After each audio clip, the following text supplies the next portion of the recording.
Hey guys, Dr. Prometheus here with a new video talking about my most anticipated games for 2022.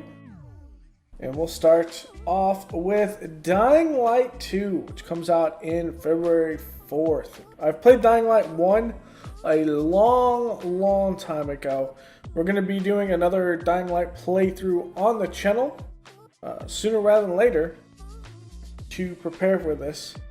Although Dying Light 2 does not directly, it's not a sequel or anything like that. It's a separate story, and there'll be a lot of context and things of that nature for new players.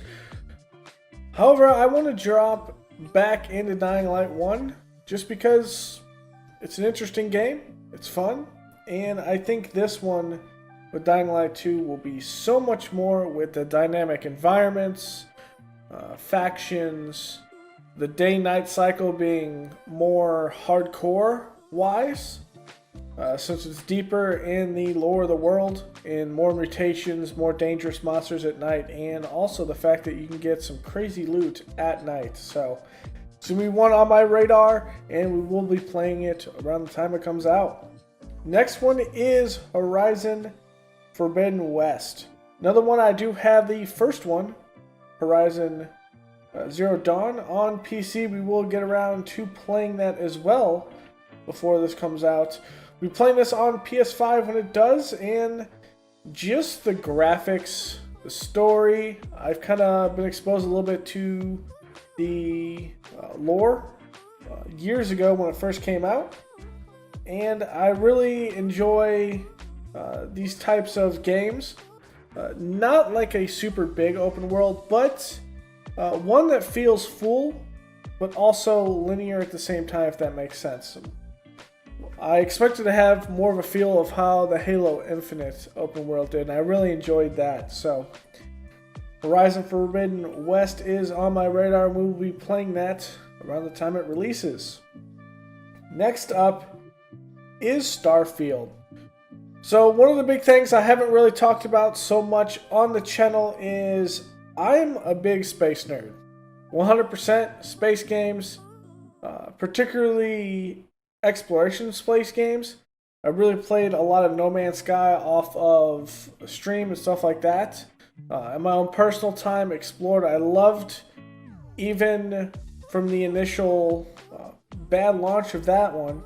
And I expect a pretty good launch, at least for Starfield, from Bethesda. Now this is their first game, I believe, that will be released under Microsoft, their first personal game.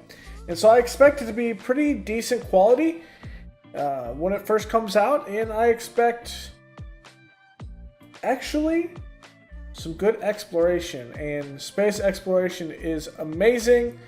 And you'll kind of get that idea when I go into some of the ones that are unconfirmed but are on my watch list as well. But Starfield from Bethesda, we'll see what they can deliver to us in November. Next one is Men of War 2. Now this genre is not something that I explored with Men of War Assault Squad, I think it is. And that whole thing, it really just came down to Gates of Hell. Osfront kind of pointed me in the direction of this, of being a game that's generally like Men of War 2, and I'm very interested on what's going to be delivered with this one. I have a feeling it's going to be more of a merger between that and maybe a typical RTS like the old Blitzkrieg series, which I really enjoyed the old Blitzkrieg series in that, so I think it'll have a mixture of Gates of Hell and that whole thing. And I really love Gates of Hell. So, this is on my radar. We'll see when it comes out. We'll pay attention to it more. And the last one with a confirmed date confirmed for this year is Stalker II, Heart of Chernobyl in April. This is probably my most anticipated game for 2022 going on right now. I love the Stalker series. There's some great mods out there like Stalker Anomaly. If you haven't played the original, then the mod itself, Stalker Anomaly, is something you can just download free-wise and play the game, which is really awesome. And I really love the Stalker lore with that, and I'm hoping we have a lot more of both with the base game and a lot of the mods that Stalker did bring to the table, because that's what made Stalker so good and really makes it a game that you can even play in 2022. The biggest thing with this is a Microsoft exclusive, so it'll be on PC and Xbox. So I'm unsure how much the game is going to be moddable.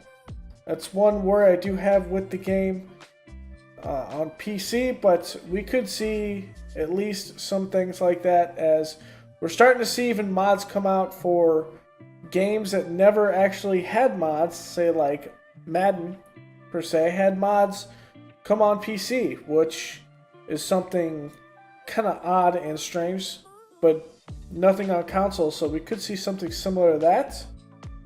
But on my watch list of games that are to be announced, but also I'm paying attention to, Victoria 3, they're doing a lot of dev diaries on that, and nothing's been announced so far. Terra Invicta, which will be out in Q2, kind of a cool prepare for an alien invasion with space exploration.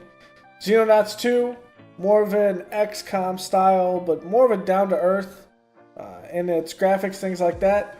Xenonauts 1 was spectacular, and I hope to play the same. Kerbal Space Program 2. For this year, I love Kerbal Space Program, but the second game, I expect it to be absolutely amazing with interstellar exploration, other star systems, colonization. Like, I'm ready for my own Kerbalnauts to go out there with Jeb and we go out and explore the stars.